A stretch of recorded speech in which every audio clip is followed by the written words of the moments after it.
모세 논평 아자! 안녕하세요. 모세TV의 최모세입니다. 이번에 큰 사건이 일어났었는데 그 사건이 바로 버닝썬 사건입니다.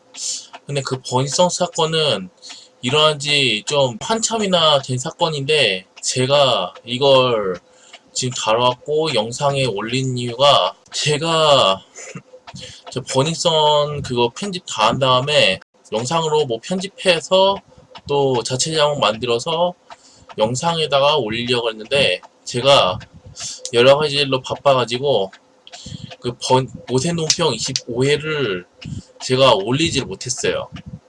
그래서 제가 이번 기회에 좀 시간을 좀 내서 이 모세 논평 25회를 찍는 거예요. 그래서 저번에 큰 사건이 일어났었는데 그 사건이 바로 버닝썬 사건이에요. 그래서 오늘 모세 논평 25회에 다룰 내용은 그 버닝썬 사건에 대해서 다룰 건데 이 영상은 그냥 전편입니다. 후편은 그 다음 회차에 다룰 거예요.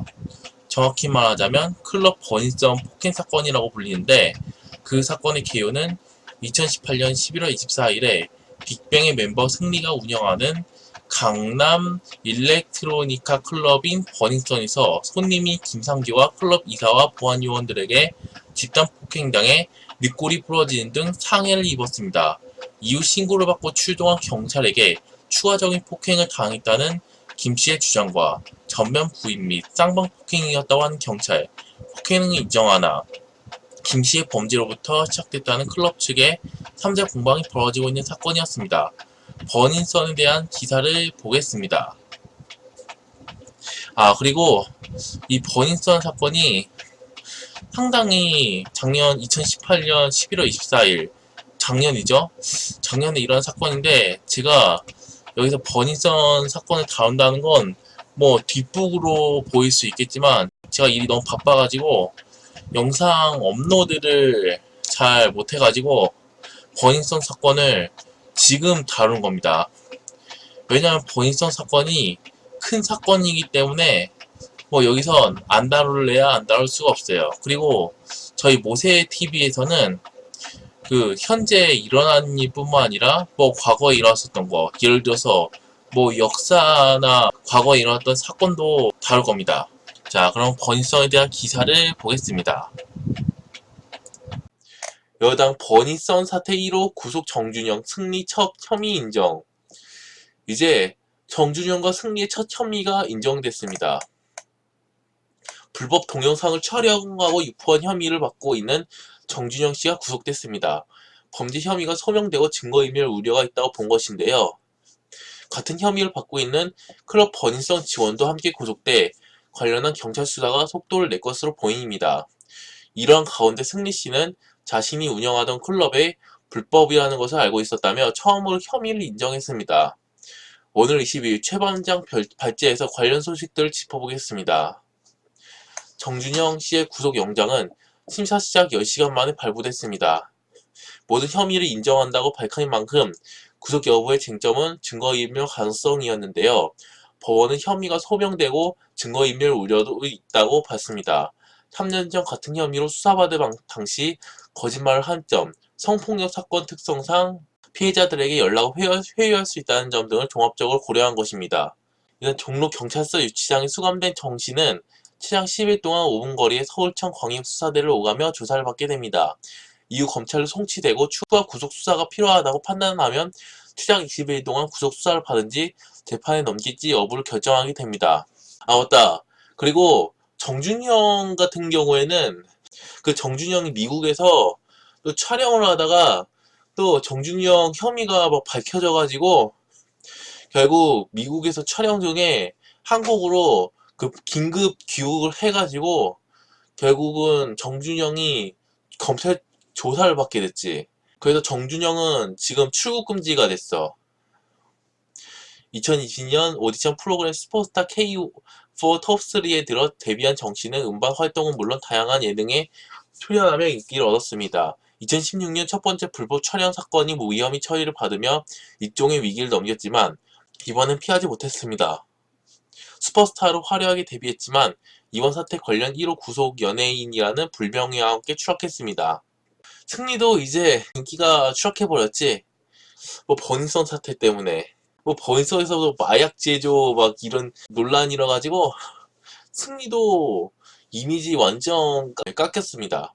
문제 대화방에 참여해 수사를 받고 있는 연예인들의 추락은 현재 진행형인데요. 문제 대화방에 참여해 수사를 받고 있는 연예인들의 추락은 현재 진행형인데요. 현재까지 4번 경찰에 나와 조사를 받은 승리 씨는 성접대, 마약, 도박 등 각종 의혹에 대해서는 모두 부인하고 있습니다. 승리 씨 경찰에 나와 처음으로 한 가지 혐의는 인정했습니다. 사업 파트너 유모 씨와 차린 몽키 뮤지엄의 불법 영업에 대해서는 인지하고 있었다고 한 것인데요. 유흥주점이 아닌 일반 음식점으로 신고한 것이 법적으로 문제된다는 걸 알고 있었다는 것입니다. 뭐 애나도 지금 경찰 조사 받고 있어요. 그 버닝썬 사태에 연루돼가지고요. 우선 일반 음식점과 유흥주점은 신고와 허가한 차이가 있고요. 일반 음식점 술집에서는 춤을 추면 됩니다. 그리고 일반 음식점 술집에서는 춤을 추면 안 됩니다. 아니 나는 평소 술 마시다 신나면 어깨도 들썩이고 춤도 추는데 하시는 분들 이것이 불법이었나 하시겠지만 그 정도까지는 괜찮습니다. 또 지자체마다 조례를 만들어 객석에서 춤추는 것은 허용합니다. 반면 유흥주점 술집에서는 얼마든지 자유롭게 춤을 춰도 됩니다. 무대와 특수조명 등 춤출 수 있는 최적의 환경도 만들 수 있습니다. 그렇다면 유흥주점을 왜 일반 음식점으로 신고한 것이냐? 몰라서 그랬다 라고 할 수 있겠죠. 그러나 큰 차이가 있습니다. 일반 음식점은 요금의 10%를 부가가치세로 냅니다. 그러나 유흥주점은 여기에다 개별 서비스의 10%, 교육세 3%를 더 냅니다. 승리는 빅뱅 활동을 하면서 노래가 히트치면서 돈을 많이 벌었고 그 많이 번 돈을 버닝썬 클럽 투자자로 참여했고 라면 가게 사업까지 했으나 결국 승리는 끝났다. 연예인으로서 인간으로서 맞아. 승리는 뭐 빅뱅 활동으로 엄청 인기를 얻었지만 갑자기 추락해버렸지. 이제 버닝썬 사태 때문에 승리도 재기하긴 힘들 거예요. 예를 들어 1000만원 매출이라면 일반 음식점은 약 90만원, 유흥주점은 2배가 넘는 약 190만원 세금을 내야 합니다. 즉 탈세가 가능하다는 것입니다. 매출이 많을수록 탈세 규모는 더 커지겠죠. 승리씨의 몽키 뮤지엄 매출은 어느 정도였을지 궁금한데요. 이들 단체 대화방에선 첫날 매출이 5억원에 달했다는 내용도 나왔죠. 자, 세세텐이 승리씨의 모든 것을 있는 그대로 얘기했었으면 좋겠습니다. 뭐 세세텐이 이거 승리가 노래 부른 거 이유를 굳이 말해야 해 이쯤에 되면 말해야 해 난 내 몸과 마음을 거꾸로 뒤집어 당장은 아니라고 해도 이거 음정과 박자 틀려도 좀 이해해주세요. 왜냐하면 저 승리 노래 잘 들은 적도 없고 못 들어왔어요. 내 곁에 누가 있다 해도 이해 내가 세세텐이 넌 딱 넘어와 1, 2, 3 승리씨를 방출하기는 했지만 전 소속사 YG도 약지가 겹치고 있습니다. 국세청이 세무조사에 착수했죠. YG 또한 양영석 대표가 시소유주로 알려진 클럽 러브시그널이 일반 음식점으로 등록해 탈세 의혹을 받고 있습니다.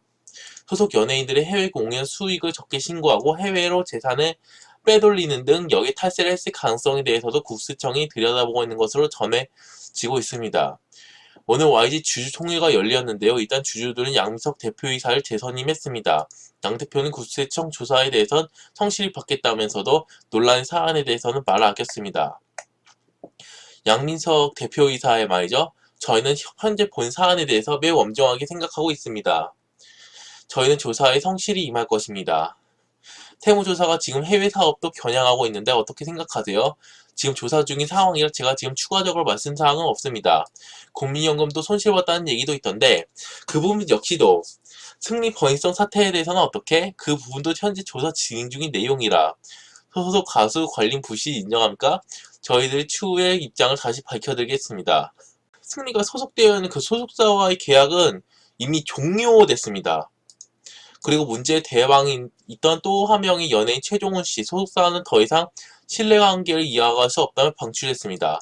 최 씨가 거듭 입장을 바꾸는 등 거짓 해명을 내놨기 때문으로 보입니다. 그 정준영이 나온 그 예능 프로그램은 그 제작진들이 그 정준영 나온 거는 그 통편집해버리겠다고 했어요. 왜냐하면 정준영이 버닝썬 사태에 연루돼가지고 그거 방송된다면 시청률이 엄청 떨어지거든요. 시청자들이 범죄자 방송은 보고 싶지도 않을 거예요. 지난 2016년 음주단속 상황도 구체적으로 드러나고 있는데요. 음주운전을 하던 중 최 씨가 경찰차를 보고 후진을 하자 수상하게 여긴 경찰이 멈춰 세웁니다. 그러자 최 씨는 차를 버리고 도주했고 경찰에 잡혀 수사까지 채워집니다. 최 씨는 무직이라며 신분을 알지 않고 200만 원을 주겠다며 단속을 무마하려 한 것으로 드러났습니다. 뭐 쉽게 말해서 최 씨가 경찰한테 200만 원이라는 뇌물을 주면서 단속을 무마하려 한 거예요.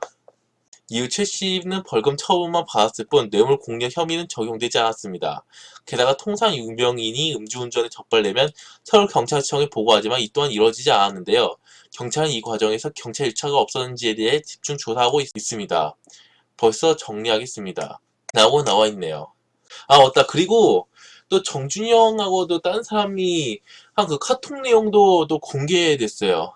예, 뭐 카톡 내용을 보자면 또 거기 유용주정 운영에 관한 그 말들이 막 늘어나 있는 걸로 알고 있어요. 그리고 성폭행 의심 신고도 출동하는 그할 버닝썬 경찰 유착 의혹 집중 조명. 그것이 알고 싶다 측이 클럽 버닝썬 사태에 대해 경찰 유착 의혹을 강력하게 제기했다. 목격자와 제보자들의 제보로 경찰 유착 등에 대한 의심스러운 상황들에 대한 정황들을 포착했다. 23일 오후 방송된 SBS 시사 교양 프로그램 그것이 알고 싶다에서는 버닝썬 게이트 그 본질을 묻다가 보도됐다. 그것이 알고 싶다 측은 버닝썬 게이트에 대해서 제보자들의 진술을 받아 의심스러운 부분들에 대해 짚었다. 특히 승리한 린 사무라 불리는 외국인 투자자에 대해서도 집중적으로 보도했다. 그것이 알고 싶다는 지난 2017년 12월 필리핀 팔라완에서 열린 승리의 생일 파티에 대해 버닝썬을 운영한 해킹 인물들이 함께했다고 설명했다. 11월에 버닝썬 법인이 설립됐고 같은 해 12월 생일 파티가 열렸으며 그 다음에 2월 버닝썬 클럽이 오픈된 것, 사업 설명회도 함께 있었던 것으로 확인했다. 승리가 뭐 가수도 하고 또 버닝썬도 운영하고 또 투잡한 것 같은데 이제 그 사업 두 개 다 망한 것 같습니다. 네, 여기 일단 성실하게 조사를 임하겠습니다. 라고 나오고 이 사람 승리인 것 같고 정준영?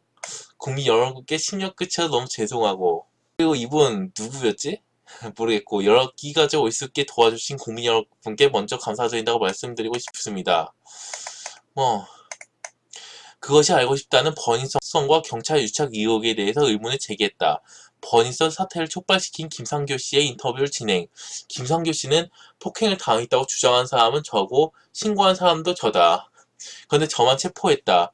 내 이야기를 안 듣고 그 사람들 이야기만 듣는 거죠. 저를 폭행한 사람들이라며 의문을 제기했다. 뿐만 아니라 그것이 알고 싶다 측은 경찰이 버닝썬에서 벌어진 일들에 대해서는 유독 무신경하고 냉담하게 대했다는 의혹도 제기했다. 기사에 좀 오타가 났네요. 여기 의혹이라고 되어 하는데 또 의혹이라고 되어 있어요. 제보자 A씨가 버닝썬 VIP 룸에서 성폭행을 당하는 듯한 여성을 목격하고 경찰에 신고했지만 2시간 이후에 연락을 받았다는 것. 성폭행 피해의 의심 신고를 받고도 현장에 경찰이 출동하지 않았던 것이다. 다른 제보자는 약에 취한 사람들은 반항을 안 한다. 진짜 죽어있다라고 말하며 물뽕으로 불리는 GHB를 이용한 성범죄가 있어 왔다고 제보했다. 뿐만 아니라 미성년자 출입에 대해 신고를 받고도 현장에 정리될 때까지 출동하지 않았던 사건에 대한 증거도 이어졌다. 특히 이날 그것이 알고 싶다 해서 버닝썬 클럽의 20%의 지분을 가지고 있는 일명 린 사모, 대만 사모님이라 불리는 해외 투자자에 대해서도 파헤쳤다. 승리와 친분이 있는 정황을 포착했고 승리 역시 지난해 12월 버닝썬 클럽에서 열린 생일 파티에서 린 사모에 대한 고마움을 전하기도 했다. 승리의 친구이자 버닝썬의 대표인 이문호는 그것이 알고 싶다를 통해 승리의 유리홀딩스 윤희석 대표가 실제로 버닝썬 클럽에 투자한 금액은 없다고 밝혔다. 이들은 돈을 투자한 것이 아닌 린 사모가 10억 원을 투자하고 이들에게 공짜로 지분을 줬다는 것. 클럽에 문제가 생겼다며 나타난 일명 밤의 결사의 존재도 드러났다. 버닝썬 유착 고리인 전직 형사 강씨였다. 그가 파면당한 이후에도 여전히 버닝썬에서는 그에게 관비를 주고 있었다. 그러면서 제보자들은 더 큰 세력이 있을 것이라고 제보에 눈길을 끌었다. 이에 대해 강모 씨는 그것이 알고 싶다 제작진을 만나 언론에서 나온 내용은 하나도 맞지 않다. 고향 후배 최모 씨가 미성년자 사건 관련 물어봐 알아만 달라고 하길래 알아보기만 한 것이다. 알아봤지만 여성 청소년계에 있어야 할 사건이 경제과에 있더라. 그래서 저도 한참 후에 알게 됐다. 엄청난 위에서 체계적으로 플랜이 다 있었던 것이라고 말한 바다. 린사모는 중국 갑부로서 버니썬에 많은 돈을 투자한 숨은 갑부다. 린사모는 우리나라에서 조사하고 버니썬 관련 사건을 징역권 선고해야 한다. 린사모라는 말은 저도 처음 들어봤습니다. 린사모가 그 정도로 돈이 많은 사람이라는 것도 처음 알았고요. 중국이었다면 아마 형을 더 세게 받았을 거예요. 왜냐하면 중국은 법이 워낙 세요.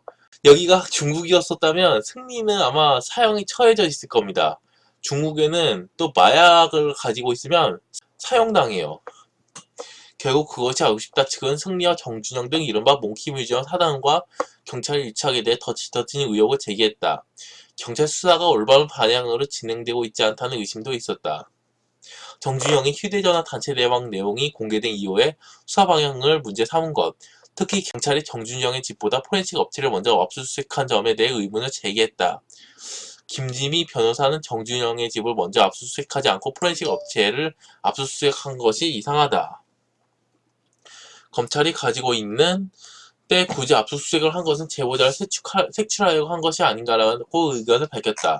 사실 버닝썬 사건을 터뜨린 사람은 버닝썬에서 관계자 경찰에게 맞은 김상규가 국회 가서 바른미래당 하태경 국회의원을 찾아가서 버닝썬 내부 상황을 듣고 하태경 의원이 기자들 국회로 불러서 버닝썬 클럽 불법 사태 기자회견에서 버닝썬과 승리, 정준영, 최준훈 윤모 총영까지 벌받게 생긴 거지. 여기서 버닝썬 사건 때문에 문재인이 동만아와 손방우 첫 일성에서 버닝썬 기망이 장장을 밝혀라. 차라리 경찰들이랑 좀 개혁하든가. 그리고 검찰 박영수나 좀 잘라버리든가. 그 박근혜 대통령 석방시키던가. 문재인 대통령이 18일 논란이 확산되고 있는 버닝썬 클럽과 경찰과의 유착 의혹 사건에 김학의 법무부 차관과 별장 성접대 의원 고 장자연 씨 관련 사건에 대해 한 진상조사를 지시했다. 문재인은 이날 청와대에서 박상기 법무부 김부겸 행정안전부 장관으로부터 관련 보고를 받은 지 과거의 일이지만 진실을 밝히고 스스로의 치부를 드러내고 신뢰받는 사정기관으로 거듭나는 일은 검찰과 경찰의 현 지도부가 조직에 명운을 걸고 책임져야 할 일이라는 점을 명심해달라고 말했다고 김의겸 청와대 대변인이 전했다. 문 대통령은 해당 사건에 대해 수사기관이 고의적인 부실수사를 하거나 더 나아가 적극적으로 진실규명을 가로막고 비호응표한 정황이 보인다고 말했다. 검찰과 경찰이 범죄에 적극적으로 가담했다는 점을 전제한 말이다. 문 대통령은 그러면서 공통적인 특징은 사회특권층에서 이러한 일이라면 이를 권력형 비리로 규정했다. 사실상의 수치 가이드라인이다. 문재인은 특히 각 사건이 발생한 시기에 대해 드러난 범죄 행위 시기와 유착관계 시기는 과거 정부 때의 일이라고 이번 지시가 사실상 과거 정부 수사기관에서 발생한 일에 대한 진상규명에 맞춰져 있음을 분명히 했다. 여기서는 문 대통령이라고 되어 있지만 저는 문재인 보고 대통령이라고 할 수가 없어요. 대통령으로서 한 일이 있어야 뭐 대통령이라고 부르지. 그래서 저는 여기 문 대통령이라고 써져 있을 때 저는 문재인이라고 있습니다. 그는 검찰과 경찰이 권력형 사건 앞에서 무력했던 과거에 대한 깊은 반성을 위해서 과거에 있었던 고의적인 부실, 비호, 은폐, 수사 의혹에 대해 주머니 속을 뒤집어 보이듯이 명명백백하게 밝혀내지 못한다면 사정기관으로서의 공정성과 공신력을 회복할 수 없을 것이라고도 말했다. 그러면서 공소시효가 끝난 일은 그대로 사시업을 가리고 공소시효가 남은 범죄 행위가 있다면 반드시 엄정한 사법 처리를 해달라고 당부했다. 문재인은 다만 동일한 행태가 지금까지 정부가 이어졌을 개연성이 없지 않으므로 성역을 가리지 않는 철저한 수사와 조사가 필요하다고 덧붙였다. 문재인의 지시에 두 장관은 재수사 등 할 수 있는 모든 방법을 다 강구해 사실을 명명백백히 밝히겠다고 답했다. 박상기 장관은 김학의 전 차관 사건에 대해 강간과 불법 촬영, 선거청접대 내부 혐의를 규명한 수사였는지 비판이 있고 동영상 속 남성이 김 전 차관인지 등 기본 사실관계도 밝히지 않았다고 말했다. 이날 문재인의 발언에 대해서 정치권에선 2차 북미 정상회담 결렬과 경제 상황 악화 등으로 정부에 대한 지지율이 하락하는 가운데 과거 정부에 대한 수사를 통한 전국 돌파용이라는 분석이 나온다. 문재인은 2차 북미 회담 성공, 김정은 국무위원장 답방 시나리오가 무너지면서 새로운 국정 운영의 동력을 찾기 위해 고심해왔다. 지난주 동남아 순방을 마친 문재인은 귀국 후 첫 일정이던 청와대 수석 보좌관 회의를 취소한 대신 두 장관의 관련 보고를 직접 요청했다고 한다. 이번 진상조사를 계기로 여론의 흐름을 바꿔보겠다는 문재인의 의지를 읽을 수 있다. 특히 김학의 재수사는 야당 견제에도 활용될 수 있다. 실제로 여당인 더불어민주당은 김학의 전 차관의 직속 상관이던 황교안 자유한국당 대표, 당시 법무부 장관과 인사검증을 담당했던 박학상도 의원, 당시 청와대 민정수석은 부실 수사에 개입한 정황은 없는지 밝혀야 한다며 이들에 대한 수사를 요구하고 있다. 청와대 고위 관계자는 이에 대해 개혁이 진행 중이 사정기관이 국민적 불신을 받고 있는 상황에 대한 심각한 문제의식으로 나온 지시라며 정치적 목적이나 검경 수사권 조정 문제로 확대 해석하지 말아달라고 말했다. 이 관계자는 장관들의 보고 전에 조국 민정수석의 사전 보고가 이뤄진 것과 관련해 민정수석 차원에서 필요한 보고가 있지 않았겠느냐면서 구체적 보고 내용에 대해서는 언급하지 않았다. 다만 역대 정부에서 전국 주도권을 쥐기 위한 사정 드라이브가 당초 그림과는 다르게 엉뚱한 결과를 낳는 일이 많아졌다는 건 청와대에 부담이 될 수 있다. 또 야당도 검찰, 경찰의 수사가 정치적 목적이 있다고 판단되면 강력히 반발하기 뻔하다.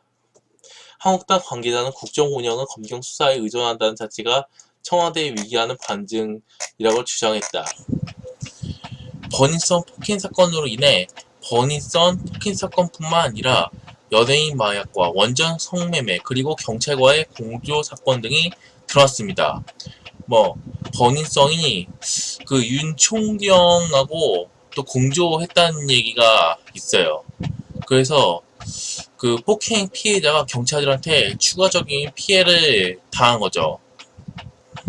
그리고 여기서 경찰 총경이라면 경찰서장 그 다음으로 높은 계급인데요. 쉽게 말하면 부서장 정도라고 보면 되겠습니다.